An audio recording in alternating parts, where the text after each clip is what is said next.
I walked into La Paloma Hotel that evening, wearing a $380 navy dress, my hair freshly styled in soft waves, a crystal frame wrapped carefully in silver paper tucked under my arm.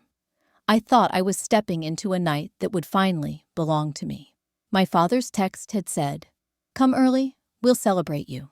For once, those words felt like a promise. But the moment I checked in at the hostess stand, the illusion shattered. She handed me a badge, smiled apologetically, and whispered, "All guests must wear these." In neat script, my name gleamed at the top. Below it, two words that made my chest tighten: restricted guest. My name is Ava Morales. I'm 32 years old, a CEO who just closed a $45 million Series B round. My company employs over 100 people. We're expanding into 3 new markets, and my face has been printed in business magazines I once dreamed of reading. Strangers congratulate me on my accomplishments. Investors call me brilliant. But in my own family, apparently, I'm still nothing more than the restricted guest. 3 hours earlier, I had believed the night would be different. I'd canceled 2 meetings, driven across Austin in the sweltering heat, even let myself imagine the words, "We're proud of you," coming from my parents' lips. I'd chosen the navy dress because it reminded me of the one I wore to my first investor pitch, the night I proved I could stand toe-to-toe with men twice my age in a mahogany-paneled boardroom. I told myself tonight would be another turning point, a chance to be seen, not just used. The valet greeted me by name. "Congratulations, Ms. Morales," he said as he opened my car door. His words lifted me higher, proof that my work meant something in the world, the kind of recognition I longed to hear from the 2 people who mattered most. I carried that fragile hope through the marble lobby, past the glittering chandeliers, straight into the hostess's hands, and into the sting of those 2 printed words, restricted guest, at my own family's celebration. I clipped the badge to my dress anyway, forcing my smile to stay in place as I walked down the carpeted corridor toward the grand ballroom. Applause drifted from inside, clinking glasses punctuating the rhythm. My heart pounded with every step, still clinging to the fantasy that maybe it was all a mistake. Maybe the banner inside would confirm what my father's text had promised, that tonight, finally, they were celebrating me. But when the double doors opened, reality hit with cruel clarity. Chandeliers blazed over white-draped tables and towering floral arrangements. Aunts, uncles, cousins I hadn't seen in years were already raising their glasses. And across the far wall, in golden script, hung the banner that ripped the last thread of hope from my chest. "Congratulations, Marina." My sister's name, my sister's night, my sister's story, and me, the CEO who had just secured one of the largest funding rounds in Austin that year. I was standing on the edge of the ballroom with a badge that told everyone exactly where I belonged. Restricted, unworthy, forgotten. I found my seat at the back near the swinging kitchen doors, smiling through clenched teeth, while the room buzzed with admiration for my sister. The words on the banner blurred as my eyes stung. For years, I'd told myself that if I worked harder, earned more, built something undeniable, my family would finally see me. But sitting there, ignored, the truth settled heavy in my chest. Tonight wasn't about me. It never had been. What I didn't know was that the badge clipped to my dress wasn't just an insult. It was a warning. And before the night was over, I would learn exactly why my family had gone to such lengths to remind me of my place. Your comment matters. Tell me where you're from so we can see how far honesty can travel. Subscribe and walk with me as I reclaim what was stolen for years. Sitting at the back table, the restricted guest badge clipped to my dress like a scarlet letter, I felt the weight of my entire childhood pressing down on me. Being overlooked wasn't new. It was the story of my life. When I was 12, Marina got a brand new computer because she showed an interest in technology. I had been coding games on borrowed library PCs for months. My gift? A generic sweater, one size too big. At school, my straight A's were treated like expected chores. Marina's average grades earned balloons and cake. And when Leo came along 7 years later, every rule I had lived under simply vanished. My strict curfews, gone. His failures, excused with a laugh. He's just a boy. I was the responsible one, which, in my family, meant the invisible one. And when adulthood came, responsibility didn't stop. I saved my parents' house when foreclosure notices piled up. For 4 straight years, I paid the mortgage, nearly $70,000. No ceremony, no thank you banner. Just another hushed acknowledgement. We knew we could count on you. Then came Leo's tuition. My parents claimed they were broke, so I stepped in again.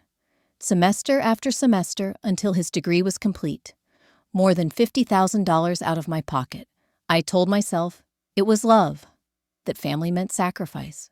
But deep down, I knew I was buying my way into a place that never truly existed for me. I glanced again at the badge. Restricted guest. It wasn't just insulting, it was deliberate. That truth came later. The badges hadn't been some odd hotel quirk. They had been designed by the PR agency handling Marina's event, complete with tiered access levels. The agency didn't choose the words. My parents did. They gave the list. They decided who would be full access and who would be restricted.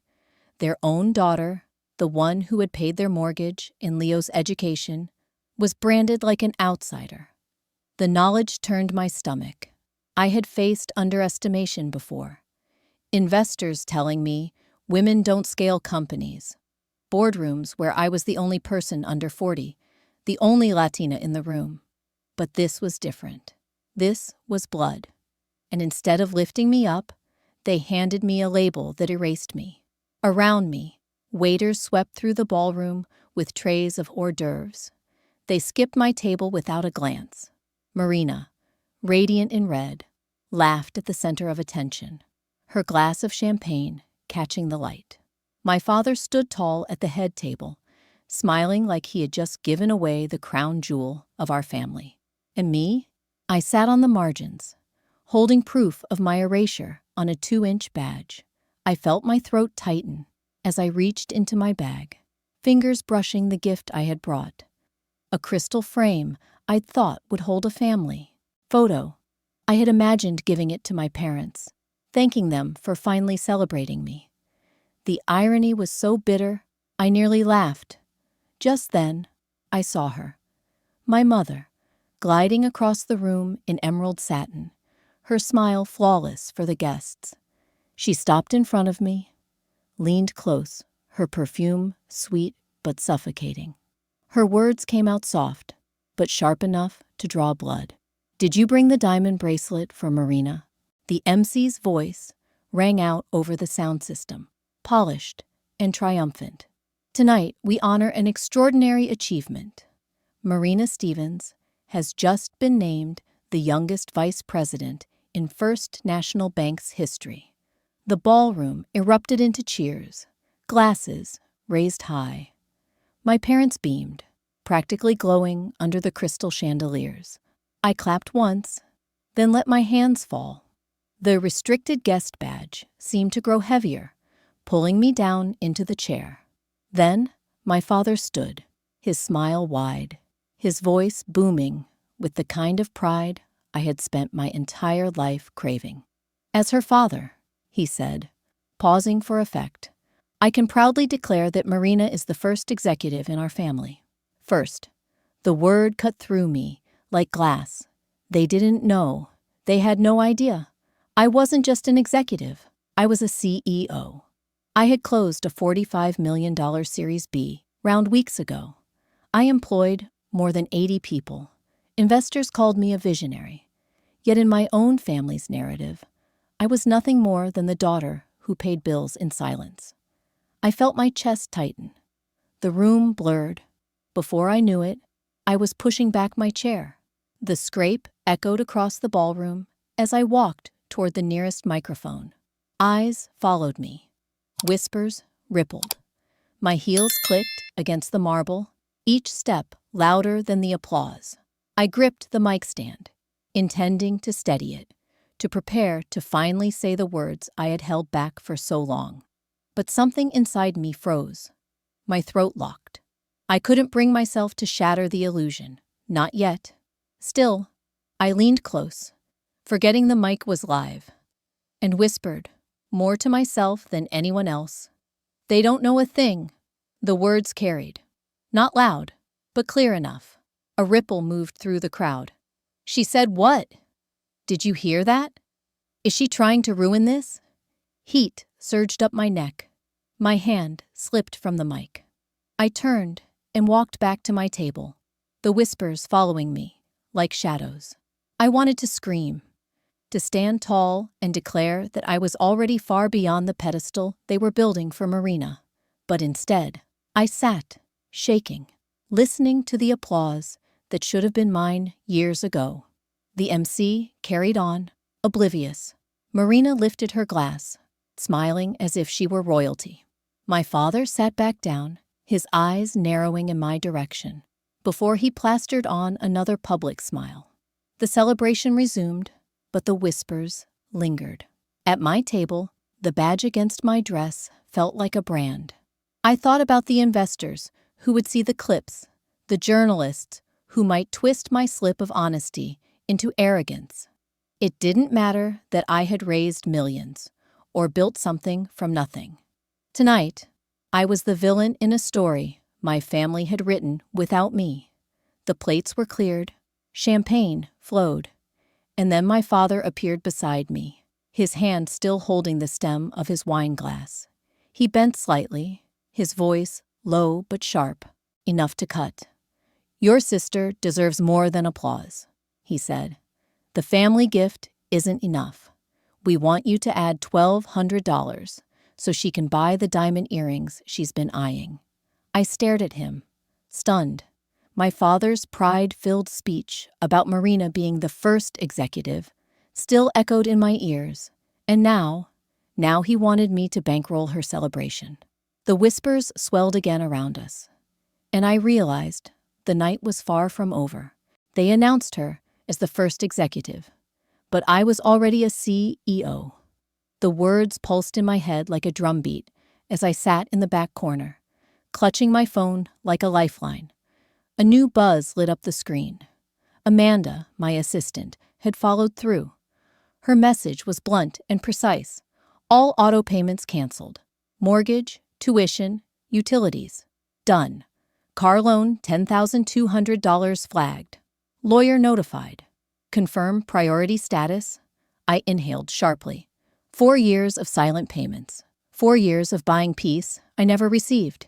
It ended in one message. My thumb typed back, "Confirm. Priority urgent." I pressed send and felt something lift from my chest, replaced instantly by a heavier dread. Before I could fully process it, another vibration rattled the phone. This time, it wasn't Amanda. It was Priya, my cousin. The subject line was enough to make me freeze. "You need to see this before they erase it again." I opened it, my pulse quickening. Attached was a draft of the family's so-called annual report, the glossy newsletter my parents mailed out every holiday to relatives and family friends. The draft had one crucial difference. Beneath my photo, clear as day, the words read, "Ava Morales, CEO, Stratosphere Analytics." But in the published version, that line was gone, deleted. I felt the floor tilt beneath me. They hadn't just overlooked me. They had deliberately erased me. My parents had scrubbed my title out of our family narrative, choosing instead to frame Marina's promotion as the pinnacle of achievement. The heat rose in my cheeks, the kind that made my ears ring. For years, I had told myself their neglect was thoughtless, circumstantial, even cultural. But this was proof. It wasn't forgetfulness, it was sabotage. The chatter in the ballroom blurred into white noise. I stood before I could think better of it, my chair screeching against the marble. Heads turned. eyes followed me as I walked toward the center of the room. My hands trembled, but I raised the phone high, my voice slicing through the hum. "Everyone should hear this," I began, my words echoing through the live microphone still clipped to the podium. "Here's what my parents don't want you to know." Gasps scattered. Some guests leaned forward, eager for drama. Others frowned, whispering. I opened Priya's email and read aloud. The original report listed me, Ava Morales, CEO of Stratosphere Analytics. That line was removed before the final version went to you. They deleted my title, my existence, to make room for this narrative that Marina is the first executive in the family. A murmur rippled across the ballroom. Colleagues from the bank glanced at each other uneasily. An older aunt shook her head. Someone muttered, "This isn't the place." Another sighed, "She's humiliating them." But I didn't care anymore. I had spent years keeping their secrets, paying their debts, swallowing their indifference. Tonight, under this chandelier, I refused to stay invisible. I lowered the phone, meeting my father's icy stare across the room. My mother's face was rigid, her smile cracked under the weight of exposure. Marina pressed her hand to her forehead, like she could rub me out of existence. The whispers swelled louder, judgment mixing with curiosity, support mingling with disdain. I knew I was dividing the room, but for once, I didn't feel divided inside. I stepped closer to the mic, my voice steady, unflinching. I was the CEO they never wanted to admit existed. The Monday after the party, I sat in a conference room overlooking downtown Austin. My financial advisor, Michael, flipping through a folder thick with documents. He tapped a line on the page. "Here, the home equity line of credit your parents opened. Balance, $34,000. I leaned back in my chair, exhaling through clenched teeth.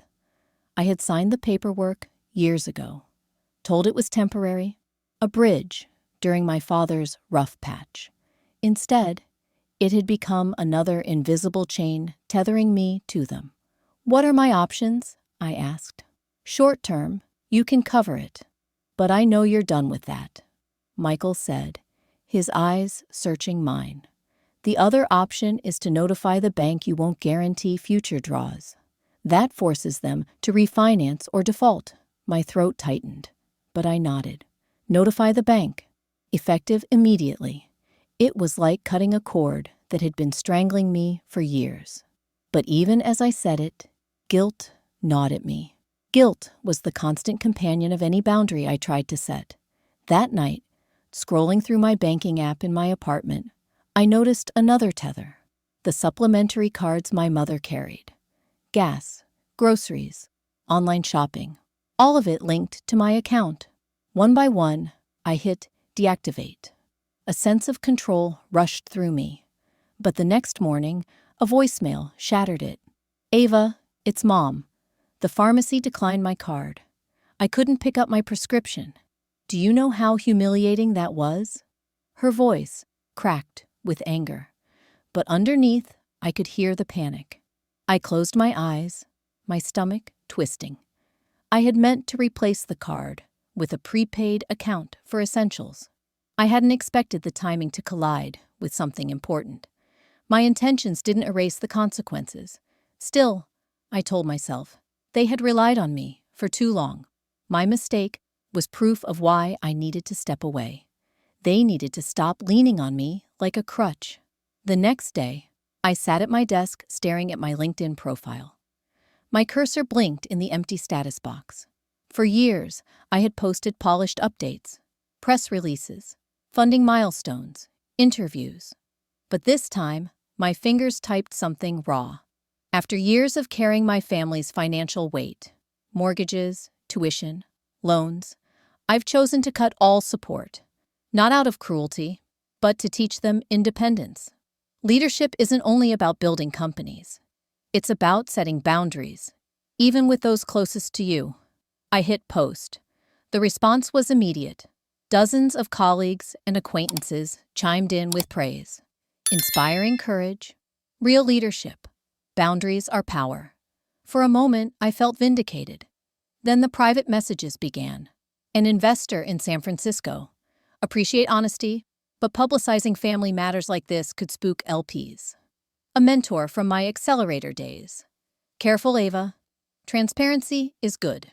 Oversharing isn't. The validation and the criticism tangled inside me until I couldn't tell which cut deeper. Was I brave or reckless? Bold or unprofessional? I poured a glass of wine and sat by the window. The Austin skyline glowing against the night. My phone buzzed again. I ignored it, savoring a moment of silence. But then came a sound I couldn't ignore. 3 sharp knocks on my apartment door. I froze. Few people knew where I lived. Slowly, I crossed the room and looked through the peephole. Marina stood there, her designer heels glinting under the hallway lights, her fist poised to knock again. Marina didn't even wait for me to open the door fully. She shoved her way inside, her eyes blazing. "What the hell are you doing, Ava? You froze the mortgage, cut the tuition, canceled everything. Do you want us to fall apart?" Her voice echoed through my apartment, bouncing off the walls like accusations I'd heard all my life. She dropped her designer bag onto the couch and folded her arms. "Transfer it back? Now? Fix this mess." I stood my ground. "I'm not transferring a dime. Not anymore." Her laugh was sharp, bitter. "So, this is about you being jealous. Because I finally have something worth celebrating. You're punishing all of us for your ego." I didn't flinch. Instead, I walked to my desk, opened the drawer, and pulled out a stack of printed bank statements. I tossed them onto the coffee table.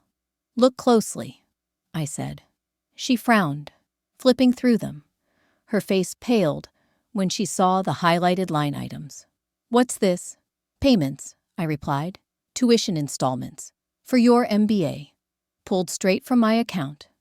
Mom told me she and Dad had a special fund set aside for you. That you were covering it yourself. But no, Marina, it was me. My money." Without my knowledge, her mouth opened and closed like she was searching for words, but nothing came out. Before she could answer, my phone buzzed. An email notification slid across the screen. Subject line, "Clarification needed." It was from one of my lead investors. "Ava," it read, "saw a post from your family on social media. They're saying Marina is joining Stratosphere Analytics as co-founder. Need confirmation before I respond publicly." The blood drained from my face. They weren't just erasing me. They were hijacking my identity, using my company's name to inflate Marina's resume.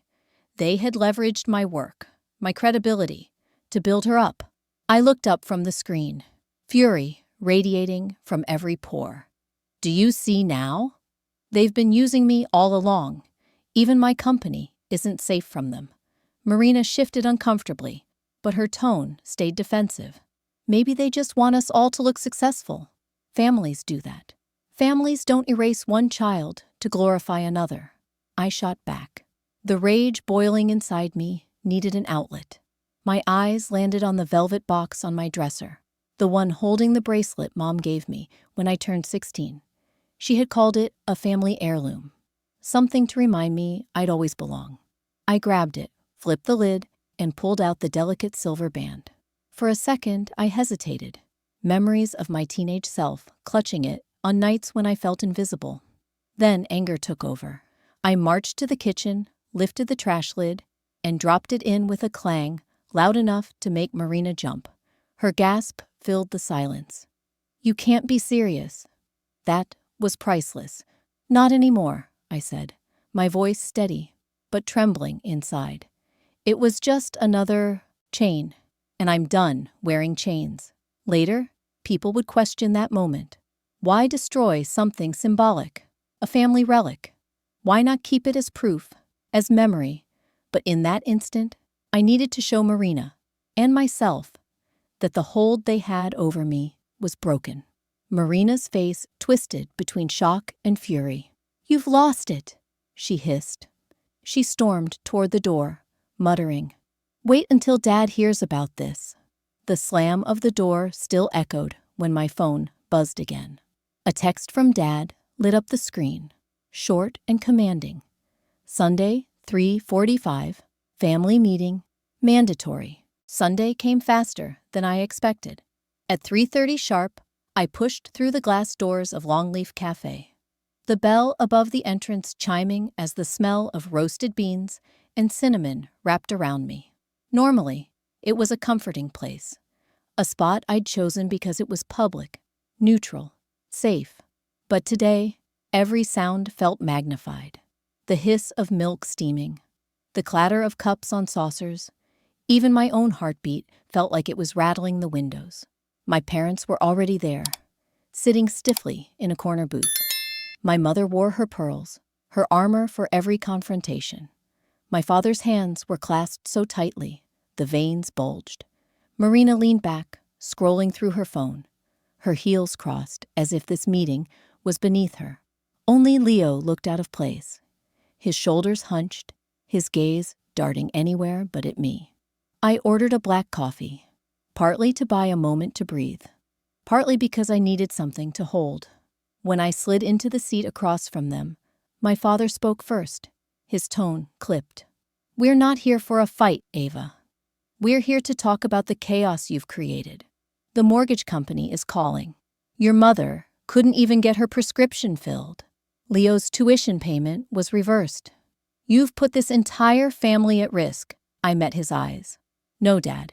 You put this family at risk the moment you decided I would be your financial lifeline. I told you Friday night, and I'll tell you again now. I am done." My mother leaned forward, her pearl necklace shifting against the collar of her blouse. "Ava, don't be dramatic. Families help each other. That's how it works." I set my coffee down deliberately. "Then, here's how it works going forward. Sell the house, refinance, or figure it out on your own. Those are your options." My words hung in the air, shocking in their finality. Marina scoffed loudly, shaking her head. "You can't just walk away. This is your family, Ava. You owe us." I turned toward her, my voice steady. "I don't owe anyone.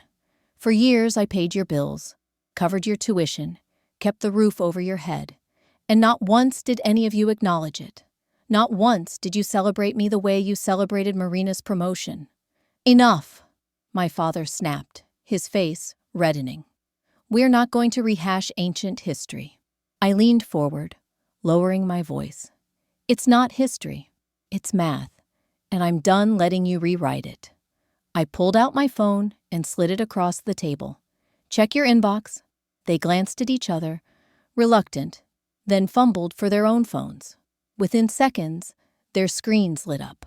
My father's brow furrowed. My mother's lips parted in disbelief. Even Marina put her phone down long enough to scroll. "I sent you an email," I said. "It's addressed to the family, but I CC'd every relative in our contact list and one of my most trusted investors. It contains a breakdown of everything I've paid for over the last 10 years. $97,342. Tuition, mortgage, car loans, insurance, every cent with dates and transaction IDs. I'm tired of being erased, so I documented the truth." My mother's face turned pale. You shared this with outsiders?" "With family," I corrected, "and with one investor I trust.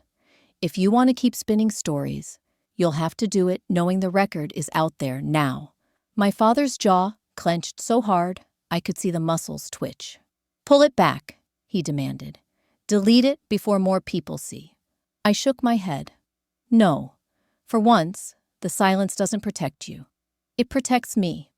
You humiliated us," my mother whispered, tears welling in her eyes. I leaned back. "No, Mom. You humiliated yourselves. I just gave the truth an audience." For a moment, the only sounds were the grinders buzzing and the clink of ceramic cups. Marina finally broke the silence with a sharp laugh. "You think this makes you powerful? All it does is show you're petty enough to drag your own family through the mud." Real executives don't air dirty laundry. Her words stung, but I caught the flicker of unease in her expression as she scrolled again, probably realizing the email had landed in inboxes she couldn't control. My father slammed his hand against the table, making the coffee cups jump. "This ends now. We'll figure out a repayment plan, but you will not destroy this family's reputation." I met his anger with calm. "You destroyed it yourself when you chose to exploit me instead of celebrate me." Then, from the end of the booth, came a voice so quiet I almost missed it. Leo's. He stared at his phone, then up at me, his expression heavy with guilt. "Sis," he said, his voice barely above a whisper. "Last semester. All of it. It was your money." The words hit harder than any accusation. Around us, the cafe buzzed with ordinary life, customers sipping lattes and scrolling their phones, unaware that, at our table, a truth had just cracked the foundation of everything I thought I knew. 7 months passed. Seasons shifted, and so did the shape of my family. My parents sold the big house, the one they once called their legacy, and downsized to a modest townhouse on the edge of town. No chandeliers, no sprawling lawn, no illusion of wealth to hide behind. My father grumbled at first, but eventually he learned to live within walls he could afford. My mother took a part-time job at a boutique, folding scarves and greeting customers with the same practiced smile she used to wear at galas. I visited once, not to gloat, but to see for myself. She looked smaller there, surrounded by shelves and mirrors, but she also looked real for the first time. Leo surprised me most. He joined a small startup downtown, working long hours at a desk no bigger than a kitchen table. He texted me late one night. "I get it now. Earning your own keeps you humble." It wasn't an apology, not fully, but it was more honesty than I'd ever heard from him. And Marina was a slow unravel. At first, she clung to the narrative, posting curated photos, pretending the spotlight was still hers. But reality has a way of burning through filters. Her colleagues stopped seeing her as the golden child and started noticing the cracks. One evening, she showed up at my office unannounced. She didn't ask for money. She just asked how I managed to stand alone without falling apart. I didn't have an easy answer, but it was the first time she looked at me not as competition, but as a sister. As for me, I poured everything into stratosphere analytics. Boundaries freed me in ways I hadn't anticipated. No late-night calls about overdue bills, no emergency transfers to cover tuition. My energy went where it belonged, into building something that mattered, and it paid off.